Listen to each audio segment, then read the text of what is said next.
Welcome to Somebody Asked Me with Janice Case, the podcast where we take questions I've been asked in the past from so many different roles, along with questions you'll ask and we'll ask together to, learn. Along the way, we'll build our capacity to become a community of problem solvers.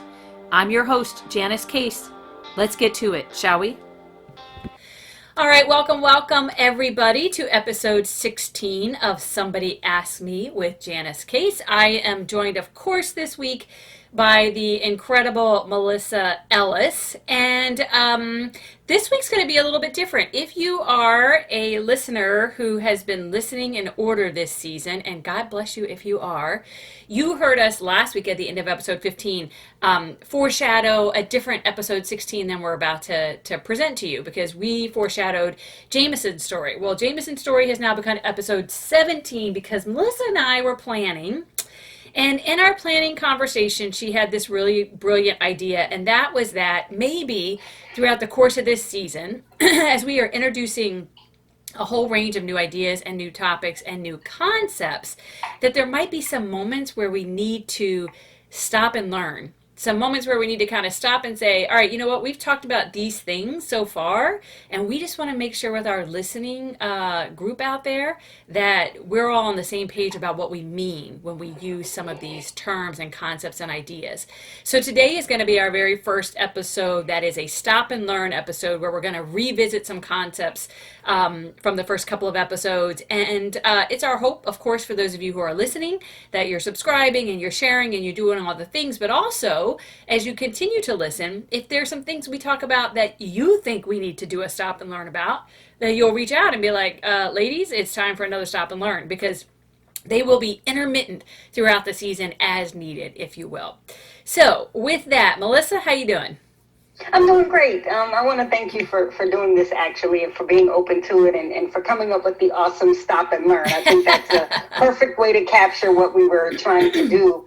And I just wanted to kind of clarify that another reason I wanted to do it, and that I think we agreed to do it, is because a lot of this, although none of it is new, some of the terminology is new. And some of the understanding can be clarified. So that's what we hope to do, is just kind of break down some things so that when you hear some of these terms, it doesn't floor you or turn you off or any of that. I would also recommend, though, that if that's the case, as my grandmother used to make me do, as I make my son do, if you hear something that you're not completely familiar with, not only reaching out to Janice and I, but feel free to Google it. I mean, nothing that we're introducing is a made-up concept or something that's not easily researched. And Janice and I both pride ourselves on presenting truth and facts and things of that nature. So definitely look it up. But I think we'll have fun kind of just explaining some of this in layman's terms as well. I think you're right. And because we're hearing so many of these terms out there, Melissa, I appreciate the fact that you said, like, this isn't new stuff, right? So we're not the originator of any of these concepts, right? So so as you hear them, right, like if you had a different idea or you want to flesh out your thinking around it, again, reach out to us and as Melissa said, do a little digging. So here's where we're going to focus today, folks. We're going to focus on the following ideas, and basically what we're going to do is kind of share with you how we understand them, so that moving forward, you know where we're coming from. And as I said, feel free to add to that in the comments of the posting of this podcast, etc. So here they are. We're going to talk about what we mean when we say microaggressions today, and that's one that Melissa is so well versed on. So I can't wait to hear what she's going to share with us. We're going to talk about what we mean by racism versus prejudice. We're going to talk about this idea of reverse racism, and we're going to talk about what it means to be anti-racist. And I've heard, Melissa and I've talked about this, we've heard other podcasts, other news outlets, etc., talk about some of these things. So this is just our way of making sure we're clear about how we understand them for our conversations. And then we're going to end the conversation today talking about this idea of system, because we use that word a lot, and you're hearing it a lot right now, especially in terms of dismantling systemic racism, for example. And so we want to talk about what we mean by that idea of system, what it looks like. We want to get beyond the term to what it looks like from a very concrete place, because we really do believe we're going to have to understand it in its most concrete concrete form if we're actually going to do the hard work of dismantling it. So that's where we're going, and who knows what's going to come along the way, because that's what happens when the two of us just go. So we'll see what happens. But Melissa, why don't we just kick it right off? We're just going to kind of go down our list. Let's talk about microaggressions. Microaggressions was actually a fairly new term for me. I would say that I just started using the term and hearing the term in the last few years, and especially via social media. But I wanted to basically give the actual definition as it appears, on Google, sure. And then kind of convert that to a more digestible definition. So according to Google, microaggressions have been defined as brief and common daily, verbal, behavioral, and environmental communications, whether intentional or unintentional, that transmit hostile, derogatory, or negative messages to a target person because they belong to a stigmatized group. Okay. Now, if that's not a mouthful, let me see if I can repeat it. Yeah, I can't repeat it. So go ahead. Break it down for us. So basically what a microaggression is the little small things that are said and done to a person based on prejudices that you may have about the group they come from.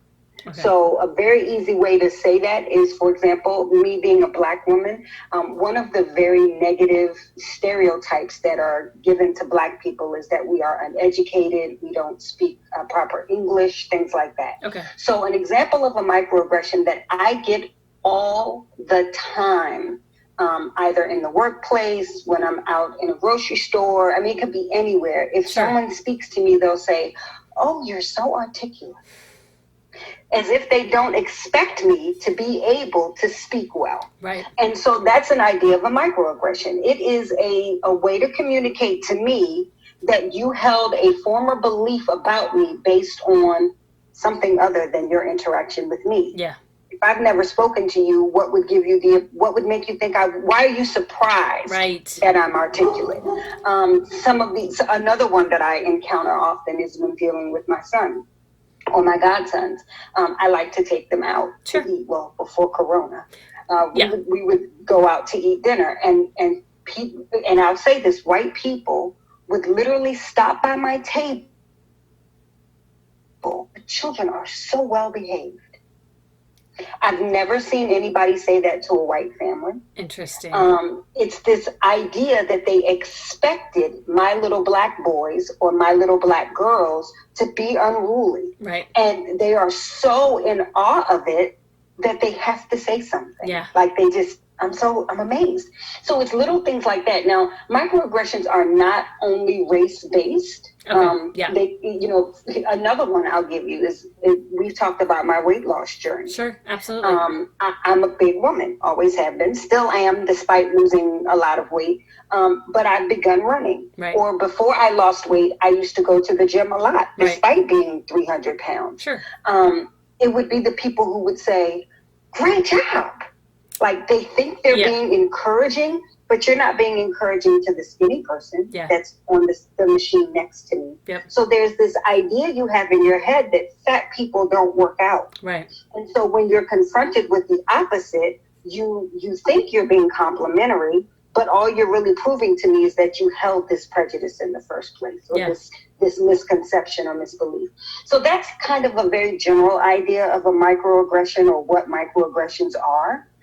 But they are very heavily witnessed when it comes to race. Okay. The idea in this country that Black people are a certain way, and we've said more times than we can count on this show that Black people are not monolith. Yeah. So we are no more alike as Black people as white people are, or Mexican people are, or Puerto Rican people are, or Native American people are. Like everybody's human, and so everybody's different.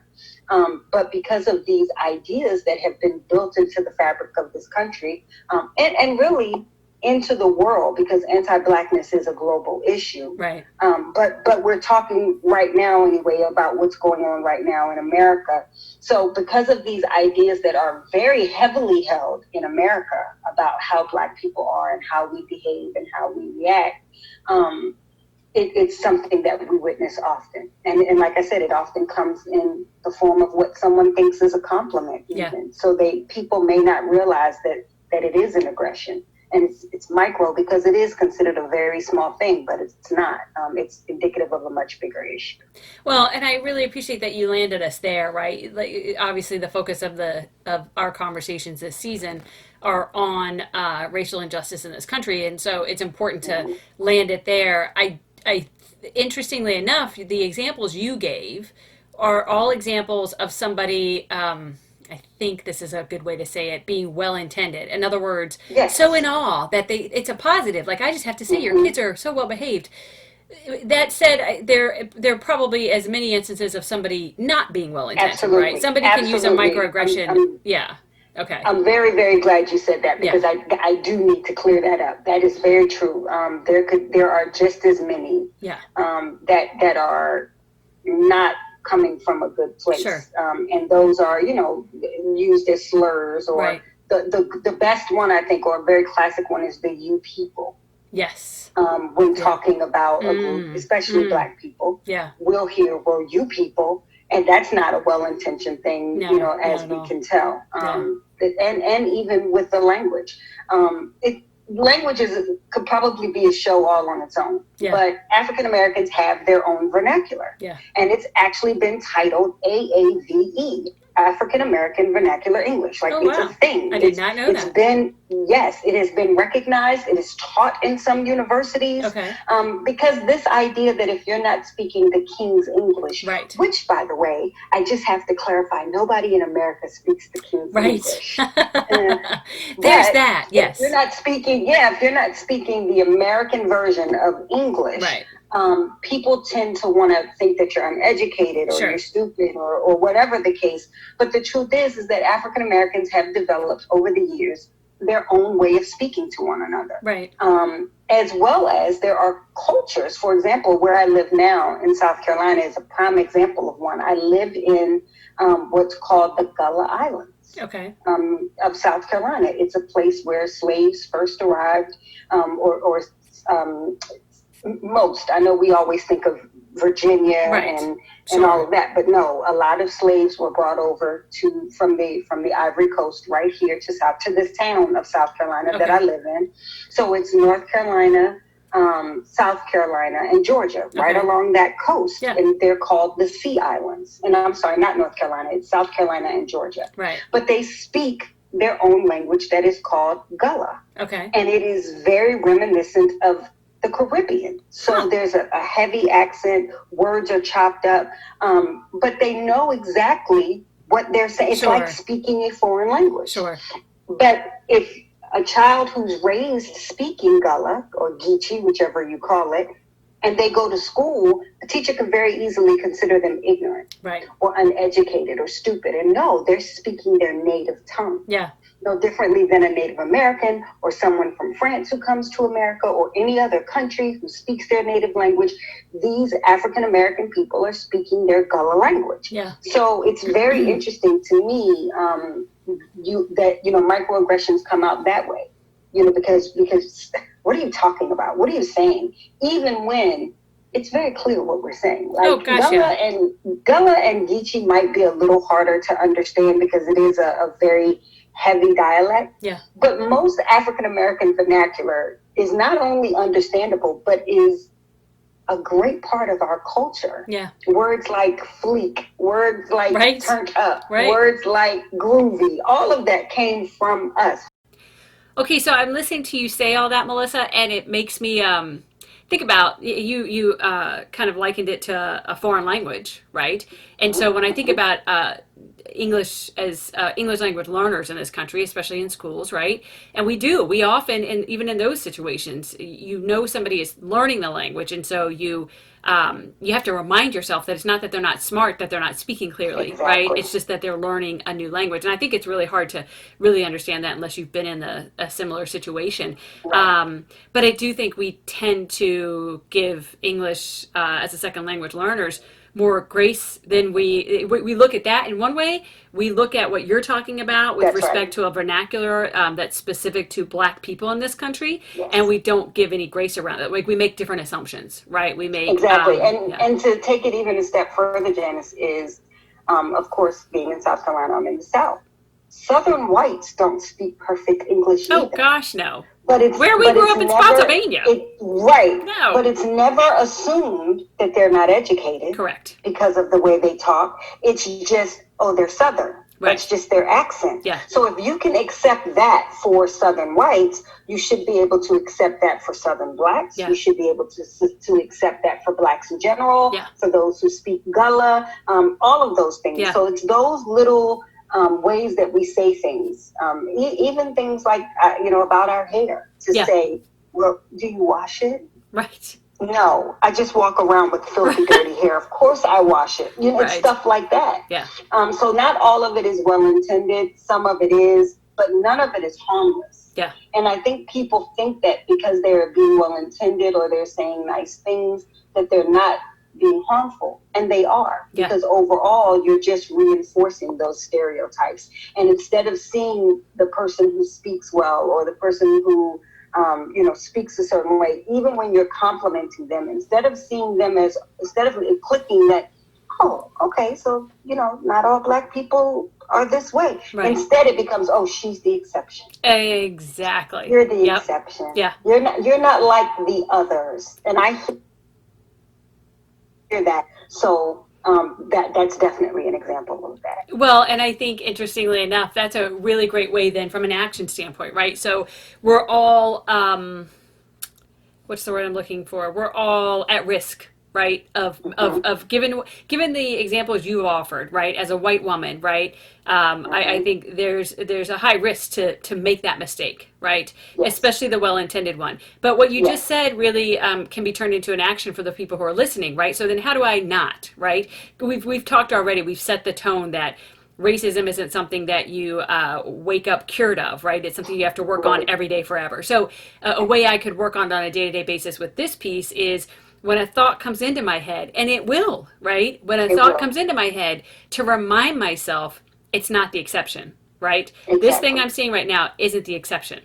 And then let that kind of influence what I say, right? Or don't say. Exactly. Right? And that's not to say you can't still pay a compliment. Of course. You have to be selective in the compliment you choose to give. You know, if you want to come over and say you have very handsome boys or something like that, but to just assume that they, to be shocked that they're behaved is a whole nother thing. So I think that's exactly right, Janice. It's a matter of confronting our own thoughts before we let them come out of our mouth. You know what's and challenging it is. Ourselves. And I'm going to give one little two other quick things on this, and then we'll move on to the next one. And that is, I will say this, when my girls were little and having them in restaurants, more than one time, I've had people say to me, oh my gosh, your girls are so well behaved. But I actually, interestingly enough, Melissa, remember thinking to myself, that was really nice of them to say that, but also thinking to myself, it's because they were reinforcing the girls are sweet little kind things mentality. And I remember thinking to myself, I'm raising strong, independent girls. Do I want them to behave? Of course I want them to behave. But do I want people to translate that to weakness? No, I don't want them to translate that to weakness. So it's different, obviously, than what you're talking about. But it's similar. But I can put that in. I can attach those two things in my brain, right, and make the connection. Exactly. The last thing. That's really what we need to do, Janice, whenever we're confronting these built-in ideas that we've been conditioned for. Yep. That's what we have to do. We have to relate them to something that helps us understand why that might be offensive to someone or why that might not be the right thing to say. And once we've made that click, then it's easier. But even if, I have to be clear, even if you can't relate, even if you can't make that click, the fact that it could be offensive to someone else is still reason enough for you not to do it. It's not she's overblowing it or she's exaggerating or I don't see what the issue is. No, if someone is telling you, and especially on a platform as large as this, if someone is telling you that it could be problematic, then you should still take the steps to make that. But of course, if you can relate it, that's even better because that would make you, it'll make it click better. And be willing to consider, I think one of our ongoing messages is this idea that whether you understand it or frankly even agree with it, part of this work is about being willing to respect that other perspective, right? There you go. That's exactly right. So the last thing this part made me around microaggressions made me think of, and I'm only going to share it because, obviously a lot of the folks who listen are educators, because that's a lot of the people I know are educators. There's a piece that I've done more research on in the last 8 or 9 years than I ever have before, in terms of thinking in terms of equity in the system of education and those kinds of things.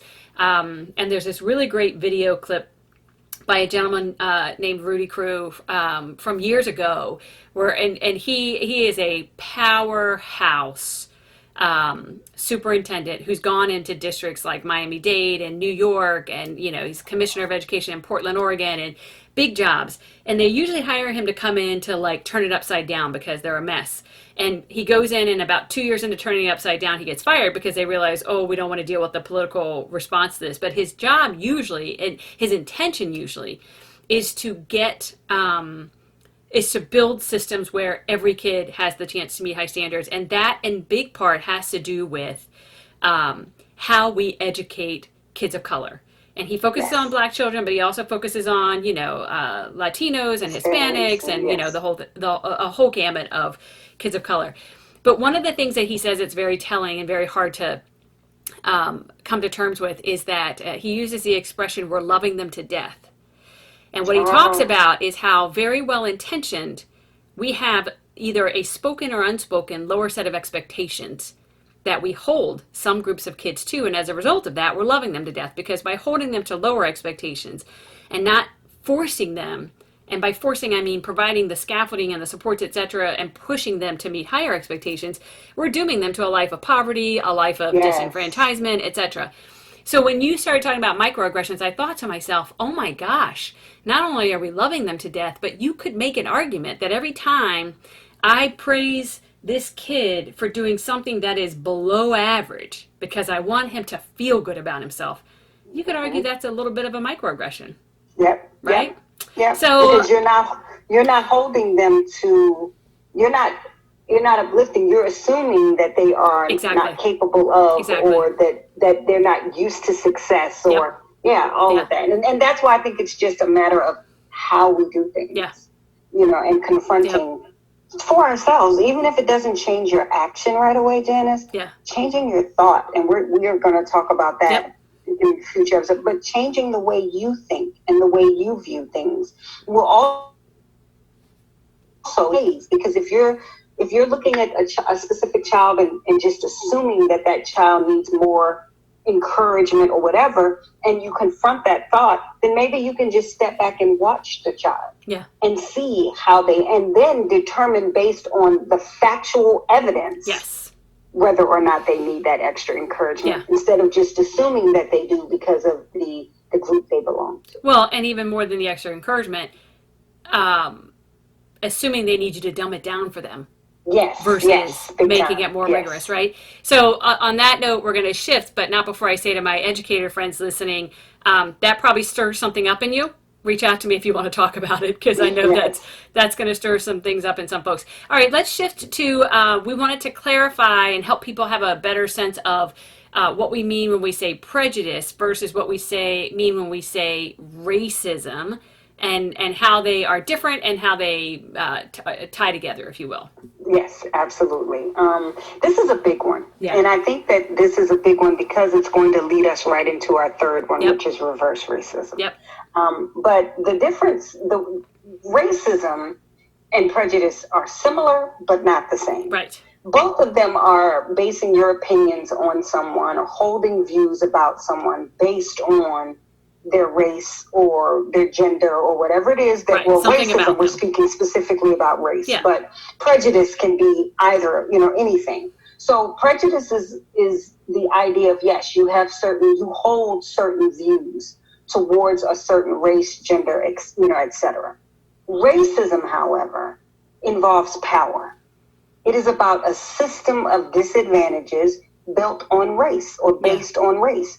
So as a group of people who are not in power, who have never been in power in this country, most people hold the idea, especially Black people, hold it, that Black people cannot be racist. Right. We don't have the power to disadvantage anyone. We don't have the power to discriminate against someone. We can absolutely be prejudiced. Yes. And I believe every person in this country is prejudiced. Right. Like that is human nature in a sense. Yeah.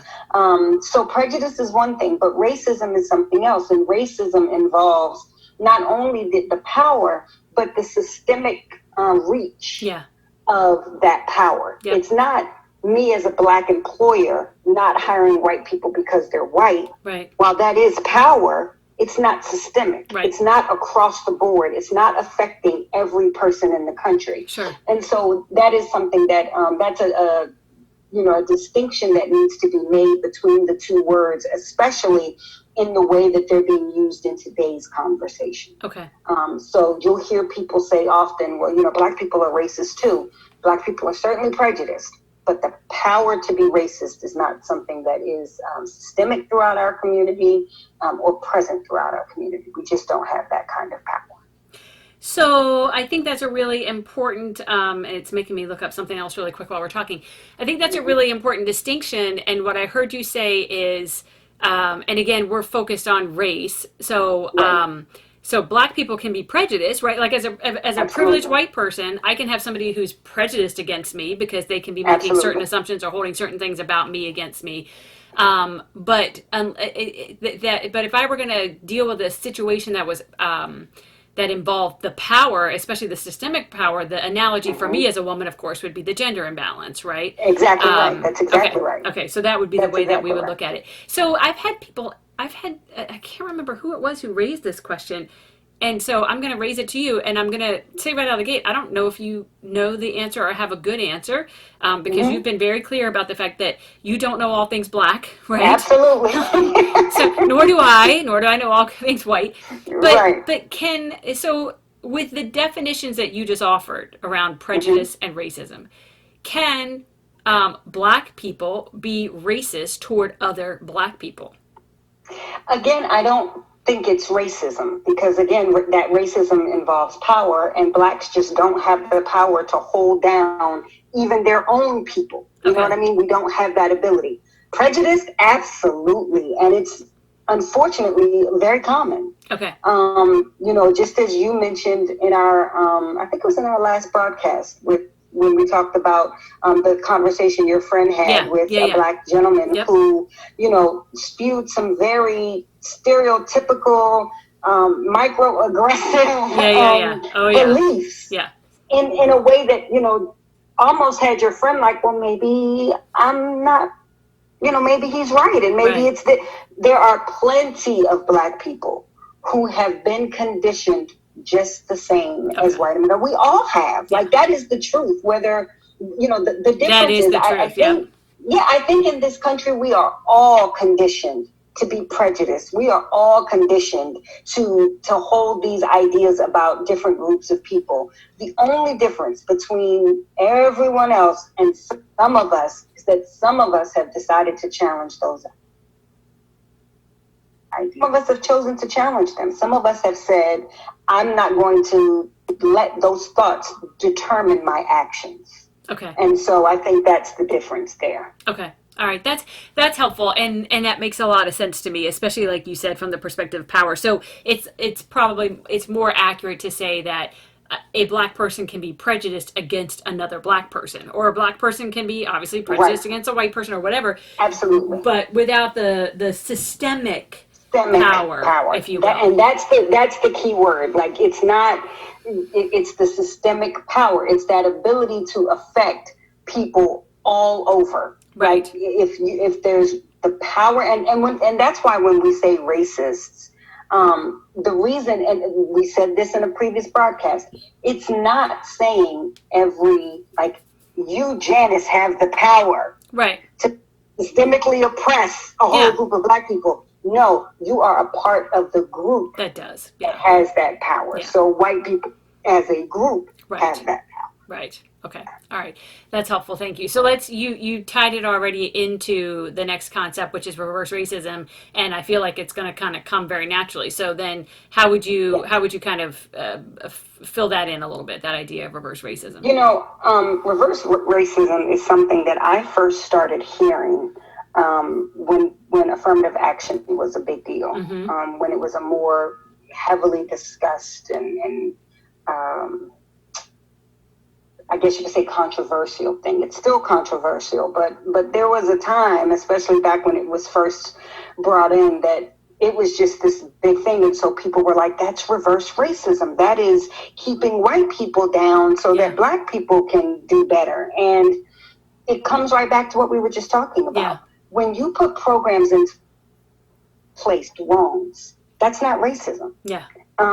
There's a quote, and I'm not going to get it exact because I'm pulling it off the top of my head, but there's something along the lines of when a person loses privilege, or the loss of privilege can often feel like oppression. Okay.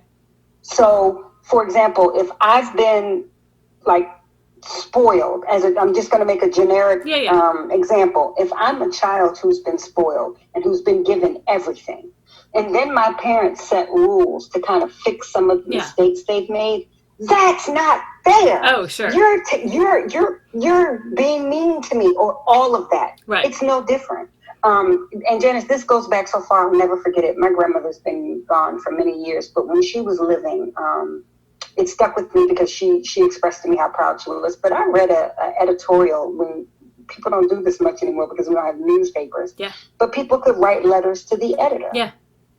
And I'll never forget, I don't remember the man's name, but a white male wrote into the Freelance Star complaining about the Black Miss America pageant and made the statement that, you know, if there was a white Miss America pageant, people would be in an uproar. If there was a white entertainment TV, like there is a Black entertainment TV, the world would be in an uproar. And people don't even realize that the regular Miss America pageant is pretty much the white America. Exactly. Regular TV, every time you turn it on, is pretty much white entertainment TV. So taking steps, and I wrote back these very thoughts, which is why my grandmother was so proud of me, because it got published in the paper. Yeah. But taking those steps to correct injustices is not oppression. Right. It's equality. Yeah.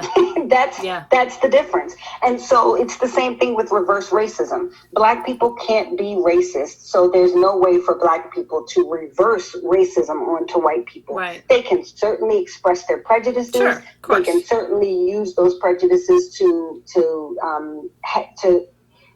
take actions that are unfair and unjust and all those things, but it's missing that systemic component that we've been talking about. Yeah. Okay. It's going to be really interesting to see like how people are able to interpret this, right? It is. And this is one of those things, especially when we start talking about racism versus prejudice or reverse racism, like here's your cue, do the work. Because you're going to have to hear more than my voice, hear more than your voice about this topic. Like go research, go read, you know, do what you need to do, and you may not agree with it. Like that's the case. You may not agree with it, but it doesn't change the fact that there is a systemic, and we're going to talk about that too. But that there is a systemic component that is very important in all of this. Yeah, yeah. Well, it's kind of the defining piece, right? Kind of the system and the power, if you will. So that leads us to then this idea of being anti-racist, what it means to be anti-racist. And what I think is important about all of these kind of definitions and what you just said, Melissa, is go do your own research, right? What I appreciate about the fact that we're kind of putting on the table how we understand them is because more and more over the coming months and years, if we can keep this movement going, right? Exactly. More and more we're going to hear from the groups of people in this country who like the power structures exactly like they are. We're only going to hear more of things like all lives matter and things like that's reverse racist and things like, you know what I mean? We're only going to hear those terms more as people become more desperate to hang on to power. Absolutely. So listening to this, but also as importantly, when you hear them, reminding yourself, go Google, right? That's like you said, right. And we're not saying Google's the only source. Use whatever your source you're going to use. Whatever your source is, that's right. But go do the quick lookup and remind yourself. So that when somebody says, well, that's reverse racism, that they microaggression, get to do that, right? remind yourself so that you can be the voice that says, well, except that, and I love your two examples from your editorial in the Freelance Star, except that all TV is white TV except for BET and all, you know, every Miss America, except like, for the programs that are specifically designed to bring equality about. Like, it's a deal. So we have to remind ourselves of that. So before we get to the last piece, which is going to be what we mean when we talk about system, let's talk about what it means to be anti-racist. Absolutely. Anti-racist is, again, not a new concept, but certainly a new term. Oh, yeah. Because right now there are so many people who are being passive. Yes. And it's not enough. It's not enough to say, I'm not racist. Yep. I don't do those things. You have to be actively anti-racism, which means actively against racism. Yeah. So you gave an example, and I can't, Janice, we've had so many podcasts and talked about so it all blends together. Both in the podcast and outside of the podcast, that I don't always keep them straight. But I remember you telling me the TED Talk that you listened to where the man likened being anti-racist to bathing. Yeah. You don't just take one bath and say you're clean. Exactly. You have to, and you can't just get up, stand under the water, or go outside in the rain and get wet and say, I'm clean. Yep. No, you have to grab soap. You have to use a rag or a sponge or whatever it is you use, and you have to work to clean your body.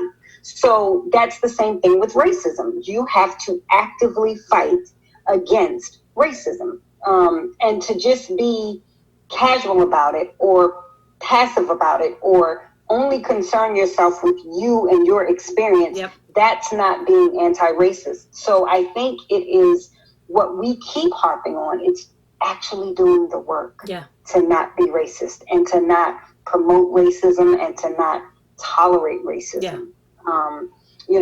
And this is by no means a political podcast. We've never even discussed anything majorly political. But a classic example of that was Charlottesville, Virginia, when they were out there with tiki torches and all of that. And to have our own president say, well, there are some very fine people. Yeah. That's not anti-racism. Right.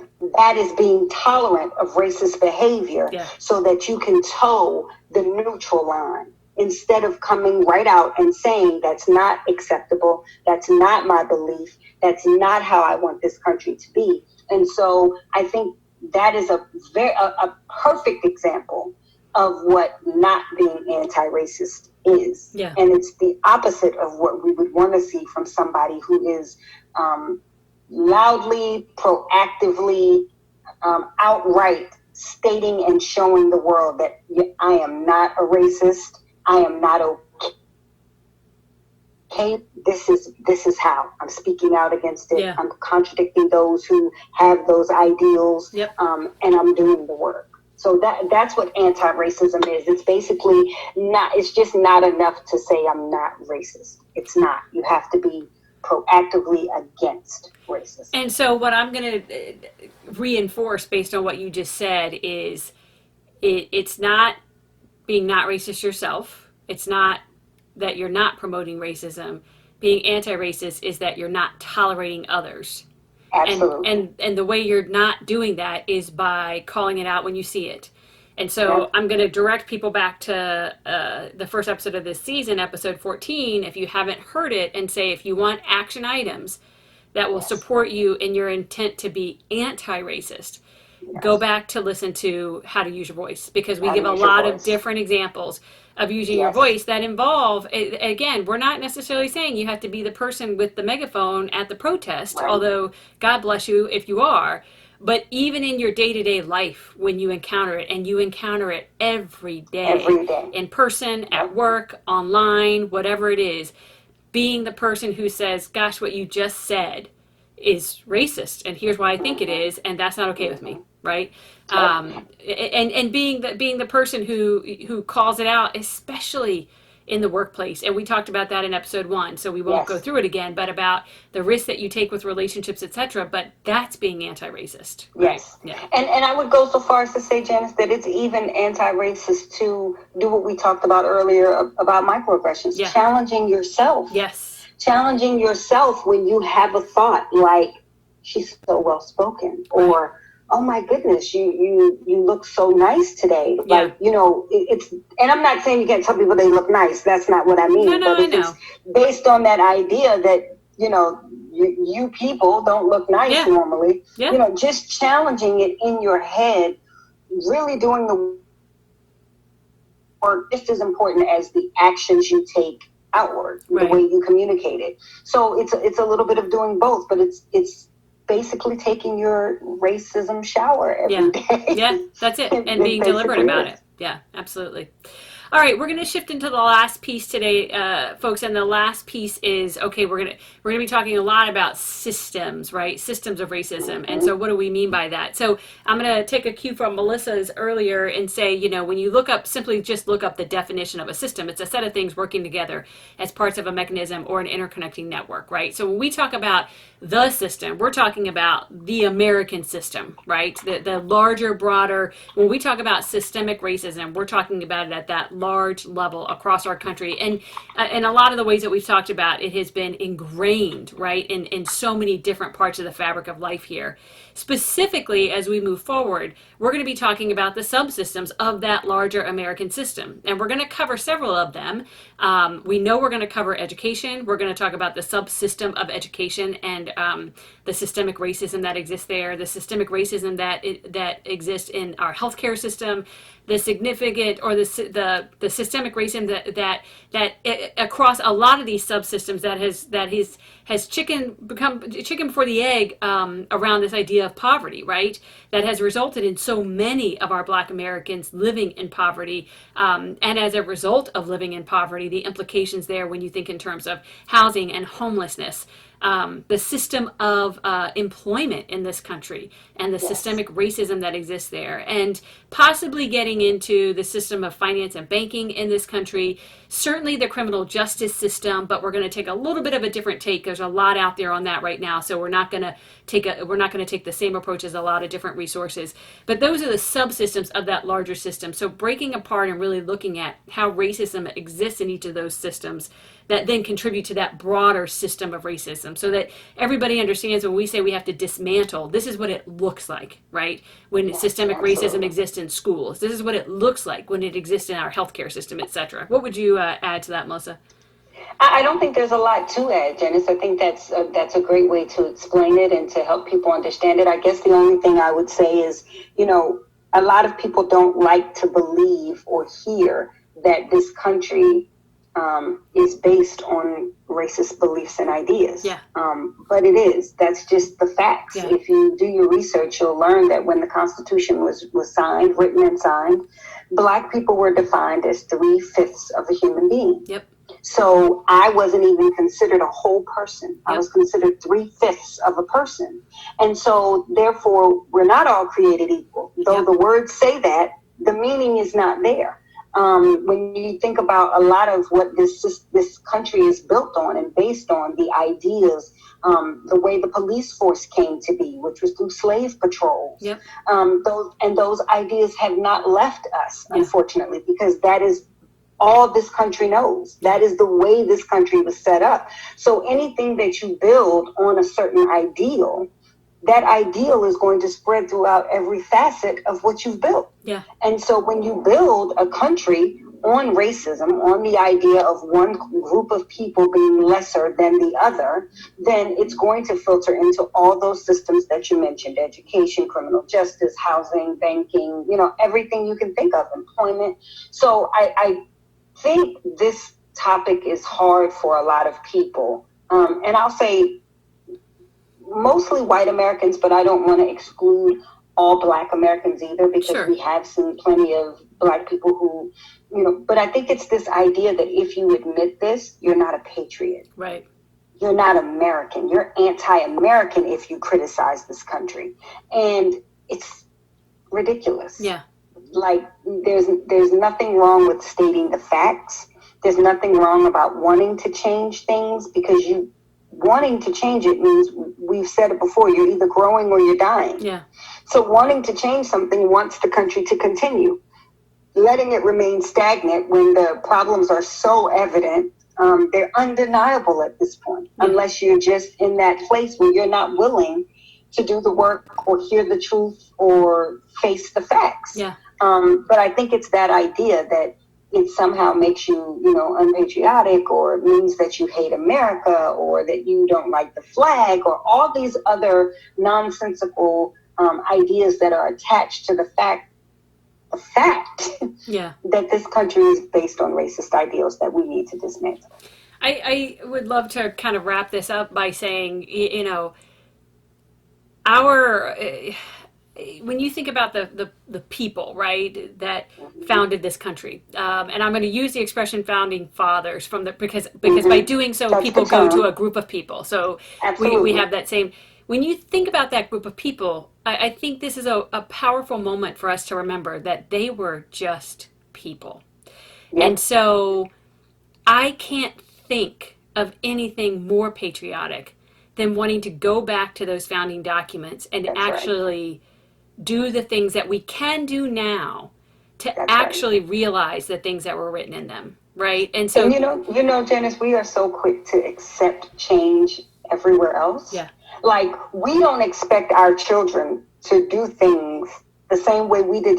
There are no longer encyclopedias that my children have to go look stuff up in. Yep. They can Google, or they have other resources. Yeah. So if we don't want to rely on outdated books for that, we're certainly okay with relying on outdated documents from, to help us navigate a country that is forever changing. Yeah. And that's what it comes down to. It's just a matter of, like you said, going back and fixing what we can and acknowledging that, no, they weren't perfect people. They weren't deities. They weren't gods, right? They were just people. Exactly. They were human beings who, did some work, and it may not have been the best work. And if we have to make space for grief, because I do think that when you go back to fix, that you have to acknowledge that it was broken. And when you think in terms of the history this country has had outside of this country, right? And the shining star that it has been, right?